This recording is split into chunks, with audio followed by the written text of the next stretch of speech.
On this episode of Mythbusters, buckle up for thrills, spills, oh crap, and chills. I can't feel my fingers. First, Adam and Jamie go all out for some spy car combat.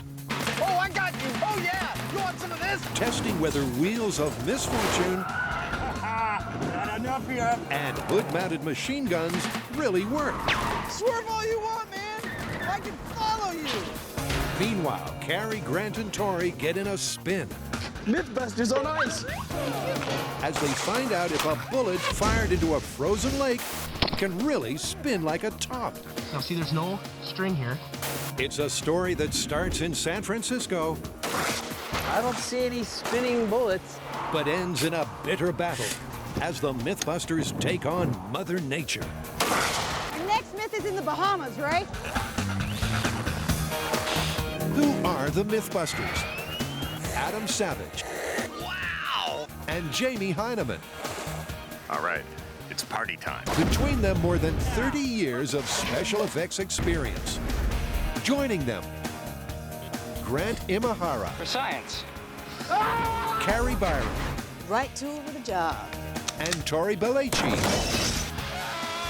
They don't just tell the myths, they put them to the test.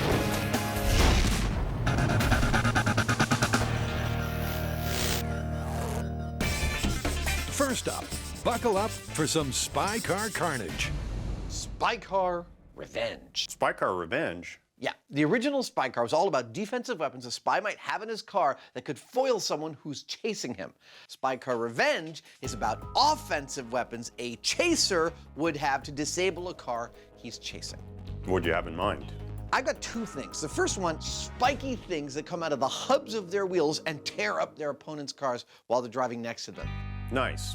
What's the other one? Guns mounted on the hood of the spy's car. That's very cool. Let's start with the spikes first. Okay. Okay, guys, I'm all oiled up and ready to go. In Spy Car Round 1, the guys evaluated evasion antics with mixed success.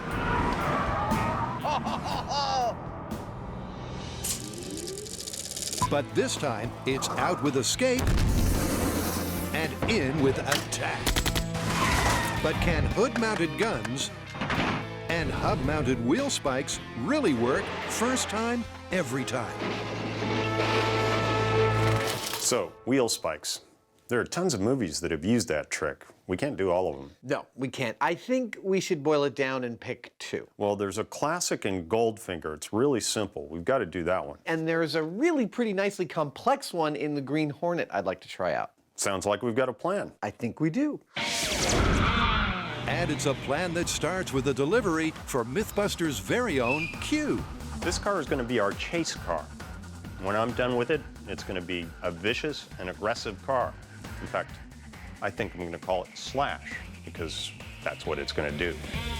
With Slash sitting pretty, Jamie begins by building the first of the two wheel spikes, the deadly device from Goldfinger.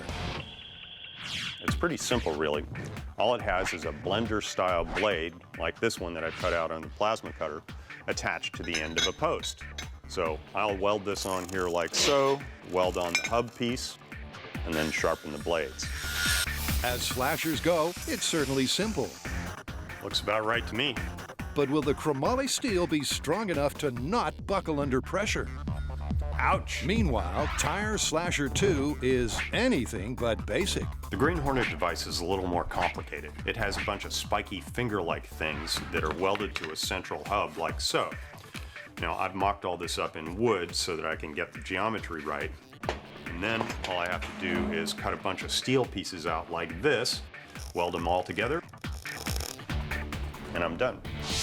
In that case, let's cut to the chase, literally. You ready to do this?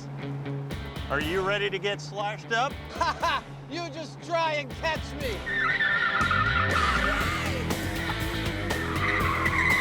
Enjoy it while it lasts, buddy. While Adam spins out for no reason other than because he can, Jamie gets on with the odd job in hand, attaching the Goldfinger slinger. This blade looks pretty nasty, and I'm positive it'll take out an Adam's tire. but when it comes to meeting something stronger like his wheel or steel parts of the body, I'm not so sure, because this is a pretty long lever, and that means it could get bent. Now, with that in mind, I did make this out of chromoly steel, which is very, very strong, but what it actually does, we're just going to have to try it to find out. And to do just that, the guys are establishing some very precise rules of engagement. This story is all about how much damage Jamie's spikes will do to my car. I'm not going to avoid him. I'm going to drive at a constant speed while he pulls up and does as much damage as he can. So, from the green flag, the two cars will accelerate to 40 miles an hour. When they hit the red flag, Jamie will engage the weapon into the driver's side of my car. He'll have 500 yards to inflict as much damage as he can. My prediction? I don't think this Goldfinger spike is going to do much more than carve up the side of my car. I don't think it's going to take me out. Dude, nice Goldfinger spike. Pretty nasty, huh? Totally. Are you ready for it? Absolutely. With the first spike locked and loaded, let's get the show on the road. Okay. Goldfinger spike. In 3, 2, 1. Both cars accelerate towards the red flag of the engagement zone. And once there, the carnage can begin.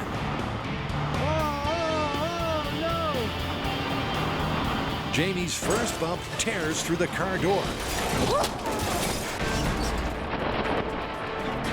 The second shreds the tire like the proverbial knife through butter.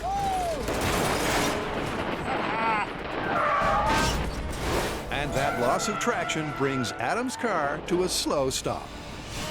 You all right there, little buddy? You totally disabled me. Meaning that for the James Bond simple spike, it's pretty much mission accomplished. Wow. Dude, that is beautiful. That was crazy effective. Yeah, it sliced right through the rear of the car and went into the tire, no problem. That was a hell of an adrenaline rush. I have never been in a purposeful accident. Especially not one where the person I was driving next to wanted to cause damage to me. Oh, that's really scary. My leg is right on the other side of this. Check that out. And it took out this tire magnificently. I had no idea that this method would be this effective. Test 1's low-tech specs were a steely success. But can its more elaborate counterpart do any better? Given the success of the Bond spike, you'd think that this monster would be a shoo-in, but I'm not so sure. It's much more complicated. There's more stuff to go wrong. Sometimes size isn't everything. But will this be one of those times? Right. Now let's roll test 2. Dude, from here, those spikes look sick. Well, are you ready to feel the touch? I'm ready. Let's do it. Okay, Green Hornet in 3, 2, 1. Like last time, the guys carefully accelerate. Because they want to know if the weapon works, not how easy it is to deploy. All right, I'm at cruise control, going at 40. Here he comes. Oh, crap. Oh, crap. Oh, no. Oh no is right. Any hope that this weapon's sting would be harmless is immediately abandoned. Crap. Oh, oh, oh, oh. Come on, let's have some more. Come on. Despite Adam's fighting talk, one bump later, and his journey's brought to a premature end. What did you do to me? Another successful destruction. Insane. I think I'm getting a little better at this as I practice. Yeah, you took that tire out pretty handily. Yeah, I went in right about here and then started to go back until I hit the tire. I heard the bang. Awesome. The Green Hornet spike made mincemeat of Adam's car, opening it up like a sardine can and shredding the tire to pieces. Oh, no. But Jamie's not convinced. Personally, I think this one is more show than anything else. I mean, it did take out the tire and it messed up the side of the car, but it really didn't do any more damage than the Bond one did. Jamie's got a point, because both wheel spikes did more or less the same damage. That felt like I got hit by a power tool. And both brought Adam to a complete stop. Oh, I lost all power. But Jamie thinks there is room for improvement. Both of our movie spikes work pretty well. The thing is, they're really pretty much just fancy tire poppers, because who cares if you put scratches or holes in the sheet metal? It's not really going to stop the car. Makes me wonder, though, what would? And that's a thought that should have Adam very, very afraid.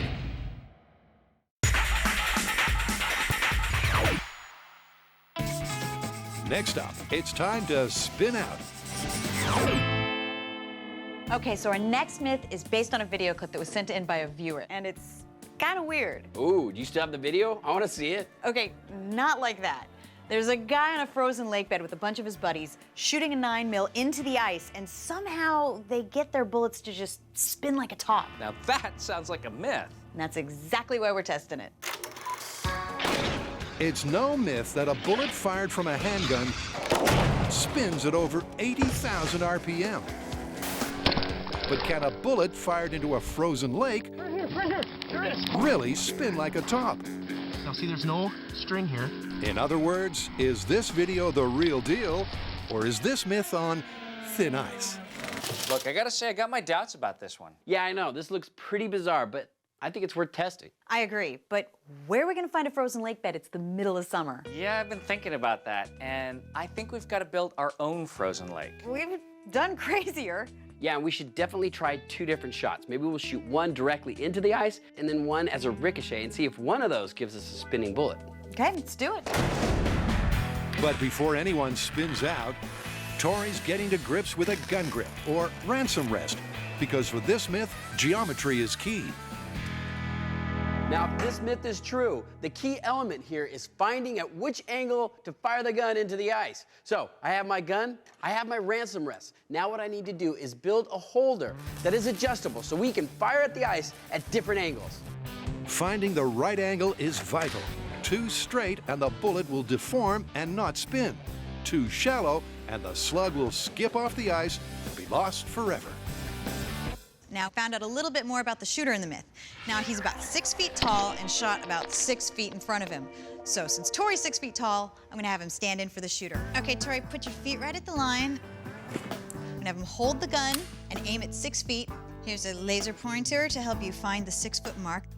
Then I'm going to check the angle of the gun and the distance it is from the ground. Okay, that is about 42 degrees. And let's see what the height is.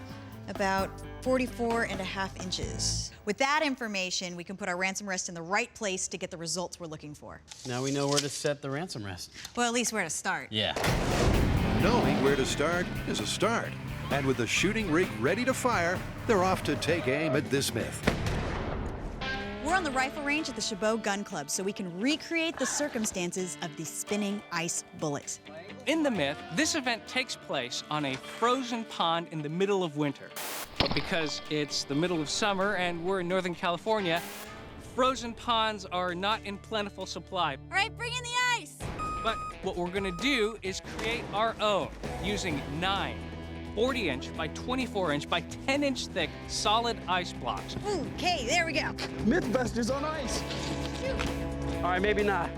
Putting those all together, and hopefully that amount of mass will be enough to create a spin. It's certainly a large slice of ice, and the next best thing to a frozen lake. Is it bad if you can't feel your fingertips? They said this would be a cool myth. I didn't believe them. Look at that, instant frozen lake. I wouldn't say instant. Good point. So you'll notice that we've set up a frozen lake with a smaller ice cube in front of it. Now that's because if you watch the video, it's hard to tell if the bullet spins in a direct hit on the ice or via a ricochet. In other words, does it hit and spin, or does it hit, bounce, land somewhere else, and then spin? Well, in search of said spin, the team's first going for the direct hit approach, firing straight into the ice cube with this. What I have here is a Glock 9mm. Now this is the gun apparently used in the myth. We're about to fire a bullet into the ice to see if it will actually spin like a top. I can't wait to see what happens. The Glock is positioned in Tori's angle finder to 42 degrees, and then it's go time. Okay, so we're gonna fire and then look and listen for any sort of spinning bullet. All right, this is spinning bullet at 42 degrees. In 3, 2, 1. The gun fires, the ice shatters, but what happens to the bullet? Well, we hit the ice, but no spinning bullet. Yeah, look how much it fractured. I bet it's right in there. Carrie's spot on. The bullet hit the ice and simply embedded itself deep inside, where a spin is out of the question. But undeterred, the Mythbusters decide to try again. All right, gun is loaded, we're hot. Let's do this. Round 2. 3, 2, 1. Wow! It's another 42-degree hit, but with the same result. I don't see any spinning bullets. But all is not lost. Okay, we're 0 for 2, but you know what? That's fine, because it doesn't always work in the viral video. Not every shot yields a spin, so we can't call it just yet. In 3, 2, 1. Test 3 also has nothing akin to a spin. But when they recover the round, there is cause for cautious optimism. Oh my gosh, but look at this. The bullet has not deformed, which means there might be some truth to this myth. That could potentially spin. But with test 4, where is the elusive spinning bullet? 5, it's not here. 6, and 7 also failing to spin out. That optimism soon melts away. Sun's coming out, the lake's melting, still no spinning bullets. Meaning it's time for a plan B. So the direct hit experiment isn't really giving us anything. So we're gonna change our firing angle and try for the ricochet. We're going to fire into the ice block and hope to catch the spinning bullet on the larger frozen lake. This is not gonna be easy. So far in the spy spike department, we have tested the Goldfinger spike, which did this kind of damage. We have also tested the Green Hornet spike. Oh crap, oh no! Which did this kind of damage. Oh, that's great! Now apparently, Jamie's rigged up some kind of special Hyneman sauce to come at me with one last time. Even though Adam was psyched by the spikes, I'm going home. Jamie saw room for improvement. I don't think he's going to make it very far. So he slipped back to the shop to conjure up a wheel of misfortune straight from the Hyneman House of Horrors. I think that'd hurt another car if you drove into it. And back at the runway, with nuts tightened, it's time to put it to the test. This design is about the worst thing I could come up with. What's different about it is that the other designs all had relatively long, skinny shafts with a cutting blade on the tip. And those shafts could bend. The little blades that were on the tip could also bend or dull relatively easily, and they did. Whereas this has this massive base that's very strong. So I reckon this will go right into the car and just keep on cutting without damaging itself. You are one sick puppy. Ruff. That is messed up. How damaging do I think Jamie's slasher is going to be to my car? Well, let me put it this way. We've bolted it to the side of Jamie's car that will affect the non-driver side of my car. That's how afraid we are of its destructive power. Are you ready? I am. Okay, the slasher. In 3, 2, 1. For the final time, the Mythbusters motor down the runway until the red flag signals the bullish Jamie to charge. Straight away, he takes out Adam's rear tire. Then he slices and dices along the whole side. Oh! Come on, Jamie, I can take more. With Adam at his mercy, Jamie goes in for the kill. Enough of your and rips the entire front tire clean off. Not enough! Leaving only one possible outcome. That was too much fun! Woo! That fulfills like a deep childhood fantasy. I want another car. I want to do this again. It was a heavy metal massacre in the truest sense of the word. I gotta see this. I think I messed your car up a little bit. I'm sorry about that. I don't know what I was thinking. That is a horror. Where's my tire? My tire is not there. That was like the amusement park ride from hell. First, he takes out this tire. Forget about what he does to my door. I saw glass like fly up, like popcorn. Then he removes my entire front tire. I wouldn't have said that was possible. If you told us we had to do that, we would have said, it's really unlikely. And his spike still looks perfect. I'd say my spike was pretty effective. I mean, there's not a whole lot more that you could do to the side of a car. Not only did I pop the tires, but I completely removed them. The car can't move at all now because the chassis is sitting on the ground, in fact. It worked a little better than I thought it would. Final analysis of wheel spikes as a viable method of taking out an opponent while driving. Everything we tried worked better than we thought it would. That means it's confirmed. Totally confirmed. Let's get out of here. With Spy Myth 1 a slashing success, it's time to bring out the big guns.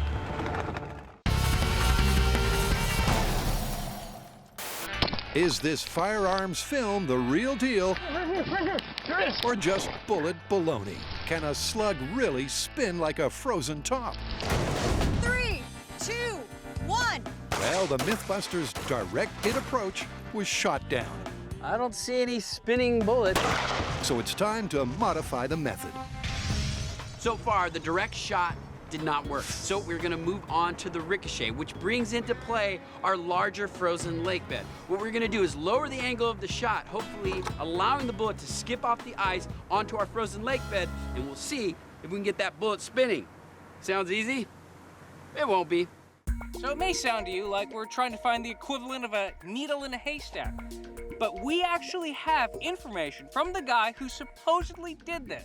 And what he told us is that every time he tried it, the bullet landed between 2 and 8 feet from the point of impact with the ice. We have a 10-foot slab of ice out there. Surely that's gonna be enough to find that bullet somewhere in there. Well, to find out, they're starting by using a Ricochet-friendly angle of 30 degrees. Hoping this works. In 3, 2, 1.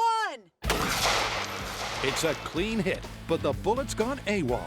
It's not on the pond, nor in the cube. Wait a minute, that's good news, because the bullet isn't in there. It did ricochet, I don't know where it went, but at least it popped out. Right. The high speed confirms that on the one hand, they did get a ricochet. But on the other, the bouncing bullet did not land on their leg. So they reset for try 2. All right, let's go before spring comes. But again, the bullet disappears. The good news is we got a ricochet.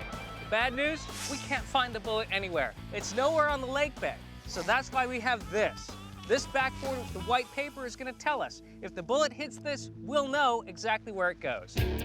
All right, we're hot. That's the theory. Is this the magic formula? But in practice, 1.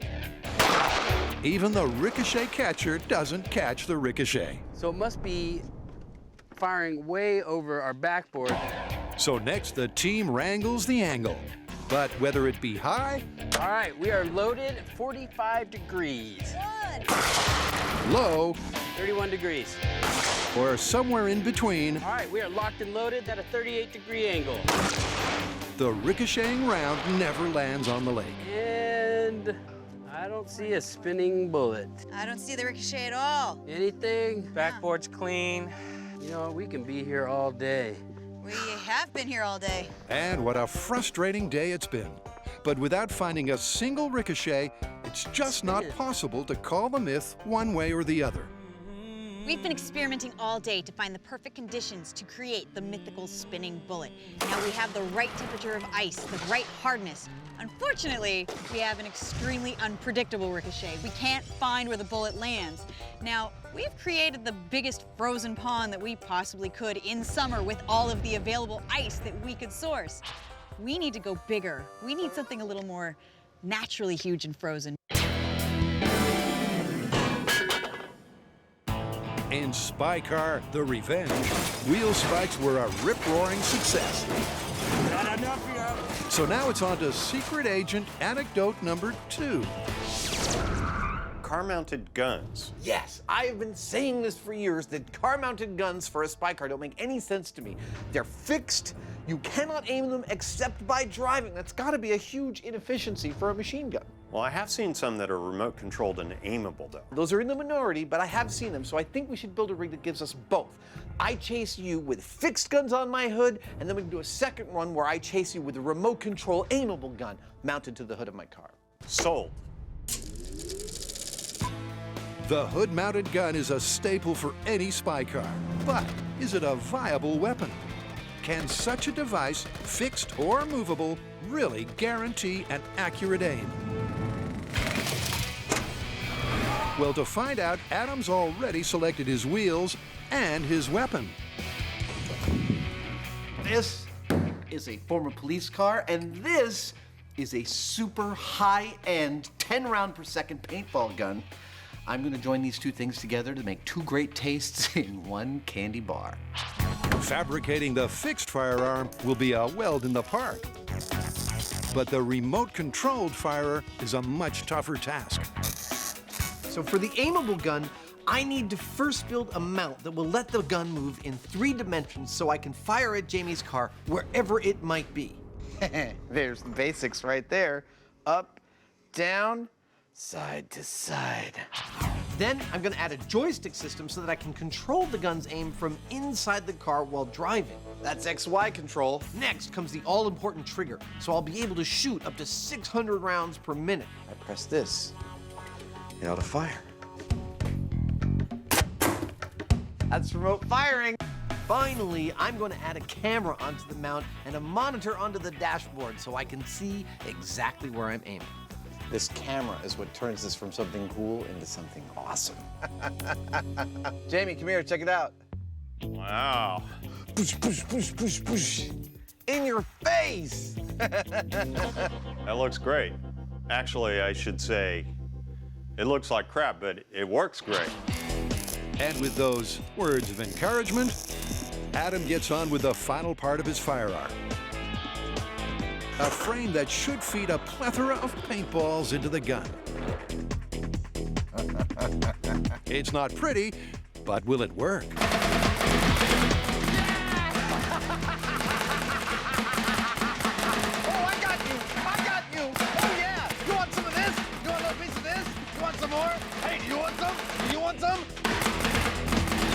So wish you were me right now.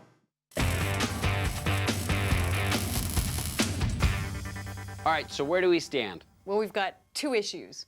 1, we can't get a spin from a direct hit, and 2, we can't find a Ricochet. Not only that, this is supposed to be easy. I mean, in the video, the guy shoots, he gets spinning. That's not what we found at all.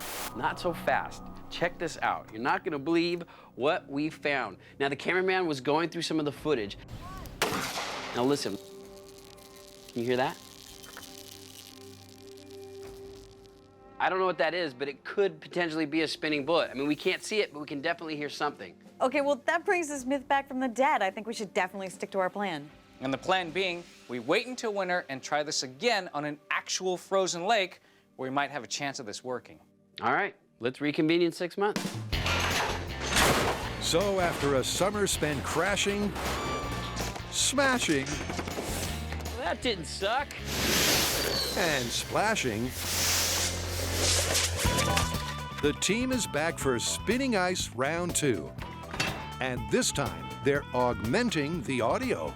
Hearing is going to be key to finding the spinning bullet. So I want to come up with a low-tech way to amplify my hearing. So I'm going to make cones that are going to be able to like muffle out all the peripheral audio and directionally be able to give me that little buzzing sound of the spinning bullet. You know what else we could use it for? What? Aw. Go sit in the corner. So while Carrie's going old school, I like to bet on the tech. This device right here is a parabolic reflector. It captures the sound waves and focuses them on a microphone in the center, which is then amplified. Surely, this will be able to hear a spinning bullet from across a frozen lake. While Grant and Carrie get their ears to the ground, Did you say kumquat? That's awesome! Watermelon, this definitely works. Tori's been busy with the science of the spin. Now, if these bullets are actually spinning on ice, and it's not just a hoax, one of the reasons why this might be happening is it's acting like an ice skate. When the blade hits the ice, it melts the ice, creating a water barrier to allow the skate to move across the ice. This might be happening with the bullet. The bullet hits the ice, the heat from the bullet is melting the ice, creating a vapor barrier, and the spinning is coming from the rifling of the gun. So when it hits the ice, it spins just like a top. And that's why this myth might have some merit. That's the theory, and once the ear devices sound ready, Hippopotamus! it's time to put it to the test. From the San Franciscan sun to a blizzard in the Sierra Nevada, this winter the team is going that extra mile. Save yourselves! Rumor has it there's a lake out here. I think it's over there. Yeah, this looked a little more picturesque in the brochures. All right, so what I have behind me is a frozen lake. I know, it doesn't really look like it. It looks more like a snowfield. We're at 7,900 feet. The temperature is 10 degrees. This is exactly what we need to test this myth. The only problem is we're in the middle of a snowstorm. I'm freezing my off. Our next myth is in the Bahamas, right? Yeah. Despite Tori's optimism, the temperature of his nether regions is certainly not the only problem. Look, so building our own frozen lake was problematic, but compared to this, it was child's play. Here is what we're up against. Our blast shields, which we left out overnight, are now buried under 6 feet of snow. Our paramedic can't get here because the road's closed, but worst of all, the lake is buried under 3 feet of snow, which means before we do any shooting, we've got to dig to get down to the ice. And as the weather goes from bad to worse, I've already dug 2 feet. I haven't even seen ice yet. that digging gets harder and harder. It's like we keep digging it out, and Mother Nature just keeps filling it back in. So Carrie brings in reinforcements. Since we're digging at high altitude and fighting 40-mile-an-hour gusty winds, we've decided to bring in a few helpers, like the sheriff who lives up here, and maybe a few others. With all hands on deck, the team exposes enough ice before anyone gets exposure. All right, so the good news is, if you can call anything good news in these kinds of conditions, we found the ice. So now we're ready to start testing. Now remember, this myth is about shooting a 9mm into a frozen lake bed and finding the bullet spinning like a top. Seems kind of counterintuitive to fire into the ice that you're standing on, but I mean, this isn't logic busters. We've gone to great efforts to make this myth work, including getting high-tech hearing devices, low-tech ear trumpets. But as you can see by the horizontal snow zooming past the camera, there is a huge amount of wind, and that is all we're going to hear in those hearing devices. So, we're going old-fashioned. We're running, we're listening. But will that technique be good enough to locate the mythical spin? All right, this is Spinning Ice Bullet in 3, 2, 1. At an abandoned military base, Adam and Jamie are about to unleash the beast. It is a perfect day for chasing. And shooting. Indeed. As they test whether a spy car's hood-mounted howitzer can ever be accurate. Oh yeah, great big. But first up, like all good spy scientists, they're starting with a control. As long as we're shooting between cars, we thought it would be a good idea to start with a baseline, the most common way you see people shoot between cars in the movie, in which during a car chase, the driver of the chasing car will start firing at the person that he's chasing. In this case, I will be that driver, and this will be my handy service revolver, and Mr. Hyneman, well, he'll be my grizzled partner. And last but not least, police driver Brian Fraser will play the target. in a car that has been specially modified for the role. Unfortunately, we can't use real bullets for these tests. So with that in mind, we've removed the rear windshield because those paintballs will be able to pass clean through just like a bullet would. And if they hit, then they'll show up like so on the helmet. We've also painted the rest of the car a light gray so that we can see that same orange paint. And we've covered the wheel wells so that, well, the paint won't sling off the tires. With everything primed, it's time to lay down a benchmark of point and shoot that the spy gun can then aim to beat. Okay, this is shooting the gun out the window. Brian, you may escape when ready. Oh, it's on! Oh, okay. Adam will have one clip or 14 bullets to take down the target. It's hard to drive one-handed, I'll tell you that. As Brian dodges and weaves, Jamie keeps a tally of how many rounds Adam's let rip. 4. And how many have hit their target. Come on, 12. You haven't even hit the car yet. It's fair to say that this is a lot harder than it looks. Can Jamie do any better? Well, you want to go? Yeah. All right, we got 14 shots. All right, now I'm going to get on it. Let's see what I got. If you're talking shooting handguns out of a car, obviously the driver could do it. You're gonna let him get away? Come on! But he's got other things to worry about, like driving the car.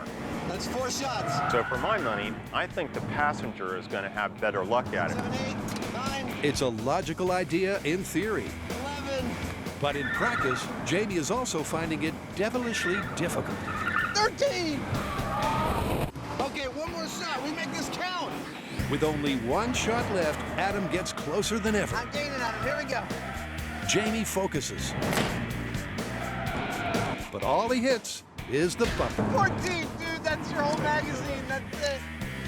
We're done. Ah. Firing the handheld gun out of the car proved to be far from ideal. It was more difficult than you would think. Now, not to say that it couldn't be done, but we were not able to stop the car or kill the driver. Which begs the question, can the spy-inspired front-facing machine gun do any better? This test is with the machine gun in a fixed position. What do I think is going to happen? Well, I've actually been saying this for years, and it's the reason I always wanted to do this test. I don't think I'm going to be able to be very effective at hitting Jamie. I've always thought that fixed machine guns on the hood of a car was a stupid idea. Stupid, because as Target Jamie explains, they only fire straight ahead. Now, Adam's goal is to take me out, and that means that he has to hit me in the head or he has to hit the tire of the car. Now, given that he's got no subtle control, it's only done by aiming the car, I think it's going to be almost impossible. All right, Mr. Hyneman, you may start whenever you think you're ready. Okay, fixed gun. In 3, 2, 1. Like the last test, this trial will also end when the gun runs out of ammo. Hold! Yeah, come to Papa. But unlike the last test, this time Adam's got 400 paintballs to fire. Here we go. See what you got. At first, things pan out just as expected, as Adam fires miss after miss. Yet, slowly but surely, he starts to get his eye in. I might have got hit, I'm not sure. And pretty soon, the occasional hit turns into a relentless barrage of bullets. There's bullets all over the windshield right near me, so I'm feeling pretty shot up, actually. No matter what moves Jamie makes, Adam nails him every time. Until he's out of ammo. Wow. What a horror show. I think I achieved my 00 status on this run. Agent Hyneman has successfully been neutralized. Not only have I taken out the mud flap, not only have I taken out the trunk, I'm feeling the spray. With extreme prejudice, I've also got a clean hit to the back of his seat, a clean hit to his helmet. I might have got hit, I'm not sure. And I've destroyed his windshield and several of his side windows. That one hit the windshield. So given that the gun itself couldn't move, how did Adam end up doing so well?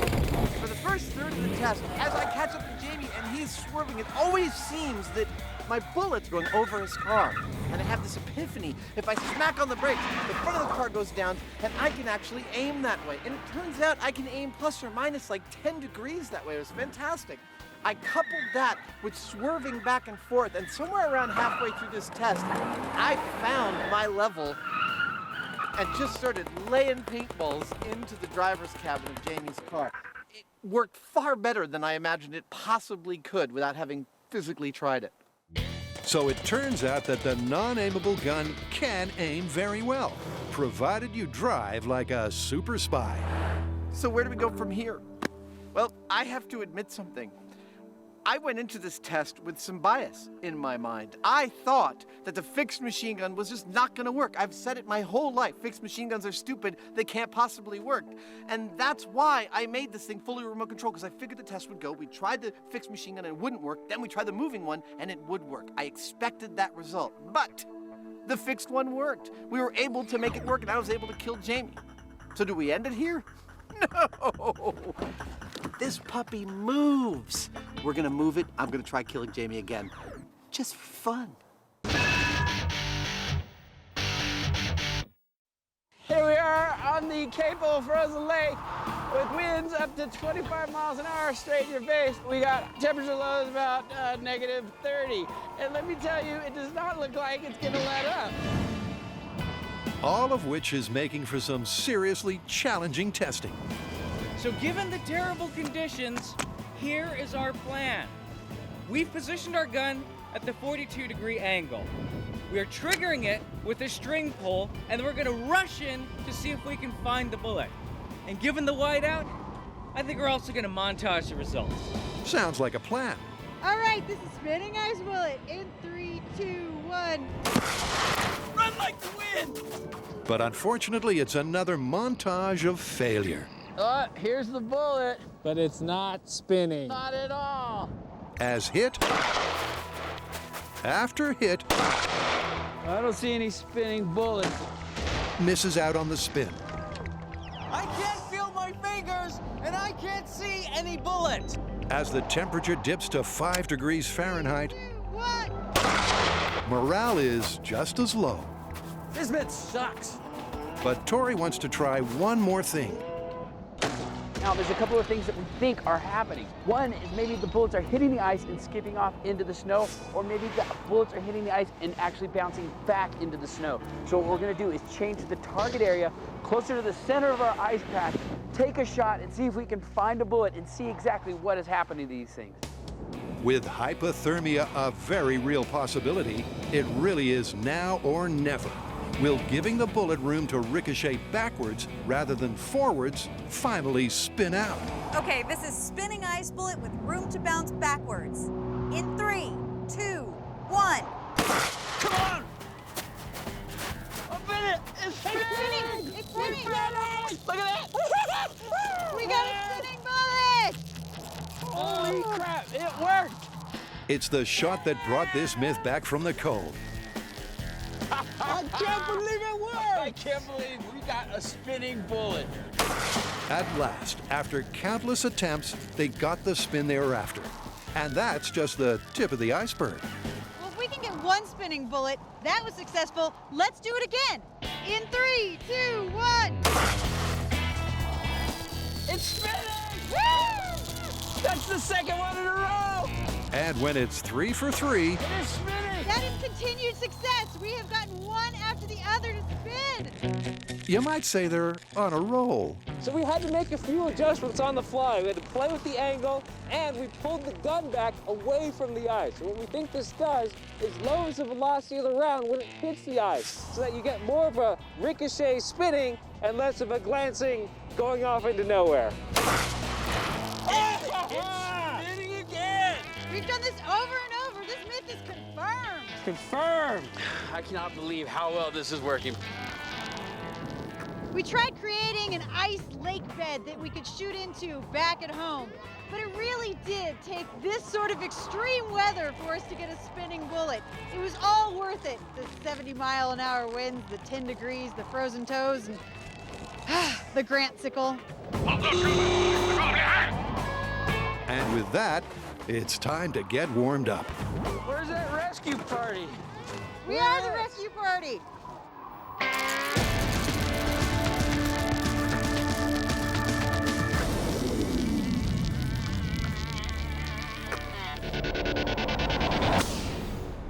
At Spy Car Mission Control, Come to Papa. the forward-facing firearm just took out its target and then some. Well, that worked beyond my wildest dream. So what's next? Now it's time to unlock what I thought was going to be the secret potential power of this rig, which is from inside the car, I can control an XY axis wherever this gun fires. I can put paintballs where I want to put them. Adam did pretty well with the fixed gun, and it makes sense that he should be able to do even better with an aimable gun. But the thing is, this adds a little bit of multitasking that he has to do, so it might actually have the opposite effect. In the locked-off test, when all Adam had to do was drive and pull a trigger, he nailed it. But in the control, where multitasking was more of an issue, It's hard to drive one-handed, I'll tell you that. Adam failed to fire, which doesn't bode well. You haven't even hit the car yet. What do I think is going to happen on this test? I felt like this was going to be a better test than the previous one before we started this whole business, but now I've been so wrong. I wouldn't be surprised if we found out it was harder. Okay, aimable gun in 3, 2, 1. For the final time, the guys put their pedals to the metal. Oh, the game is afoot. Here we go. Do your best, buddy. Come on, Hyneman. You are mine. Rather than unleashing bullets from the get-go, on this run, Adam bides his time, Oh, me some Hyneman. lining up the target thanks to his gun's camera and the dashboard's monitor. Oh, I'm so on you. And only when Jamie weaves into the crosshairs Swerve all you want, man. I can follow you. does Adam unleash hell. Oh, the aiming is awesome. Oh, I totally got you. Look at that, I took out two wheels. With radar-like precision, the bullets are propelled to do maximum damage. I'm ahead. So much so that this time, Jamie gives up the ghost, Oh, yeah. with Adam having fired off just 60 rounds. Woo! That was awesome. I got you. I don't know, did you? Is it marked on my head? It's perfect. It's not quite a bullseye, but I got 3 beautiful shots in the back of your head. So is making my hood-mounted machine gun aimable more effective? I think the entire story is told from right where I'm standing. If you look at this car after this test and compare it to what this car looked like after my fixed machine gun test when it was riddled with paint, you can just see that this is a far more surgical and effective way to take somebody out. Ain't that the truth? Using fewer bullets to chalk up more kill shots, the aimable gun is the winner of this Cold War. Well, I think from all this testing, we can conclude that a machine gun on the hood of your car equals good. As a secret agent weapon, even the stationary machine gun was far more effective than I thought it would be. Yeah, but their effectiveness seems to be largely due to the sheer volume of bullets they're able to spew out. I mean, sooner or later, they're gonna hit something. Okay, but isn't that always the point of a machine gun? Indeed it is, mon frere.